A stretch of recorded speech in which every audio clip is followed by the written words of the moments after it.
We are covering all angles of this crash as we do continue to learn more throughout the day. We start with News Nation's Joe Khalil. He is live for us there in D.C. with the very latest, Joe. Yeah, Nichole, so what we can tell you in terms of victims and what we've been able to confirm so far is that there have been 28 that have been recovered bodies from the Potomac.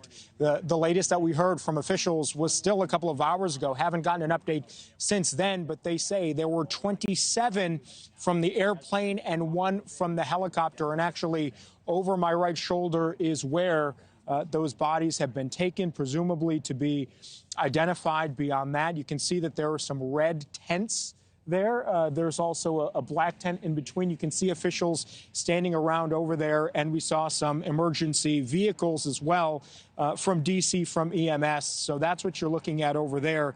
Just a really tragic reminder of the human cost and the toll of this right now.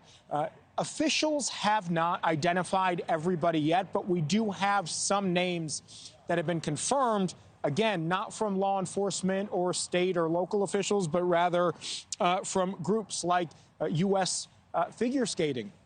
Actually, the skating group of Boston put out a release that identified 6 of their members that they say were in Kansas for a skating event tournament that were on that plane heading back up to D.C.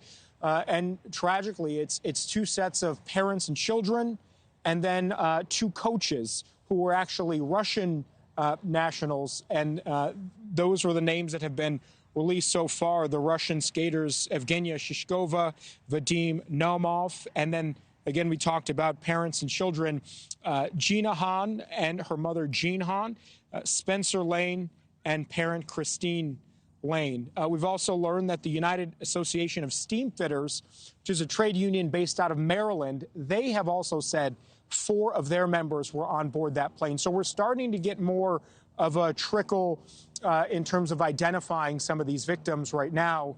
Again, 28 recovered. We know there are several dozen more. They are still trying to recover from the Potomac. So that is the latest that we have there. In terms of the press conference that you just heard from the White House, trying to pull bits of news out of that, what we have heard as it relates to the victims is that President Trump says the White House has been in touch with their Russian counterparts, and that if it is necessary, there may be body transfers over to Russia. Again, should that be called for, that is something that President Trump says is an option and will happen. So that is the latest here. We're continuing to try to get more information, again, about victims. We haven't seen much action behind us in the last hour or so. But, of course, if we see any action that is happening, any updates, certainly we will flag you and let everybody know, Nichole. Absolutely, yeah, such an absolute tragedy. All right, Joe, thank you. Thanks for watching. Go to joinnn.com to find News Nation on your screen. And don't forget to click the red subscribe button below to get more of News Nation's fact-driven, unbiased coverage.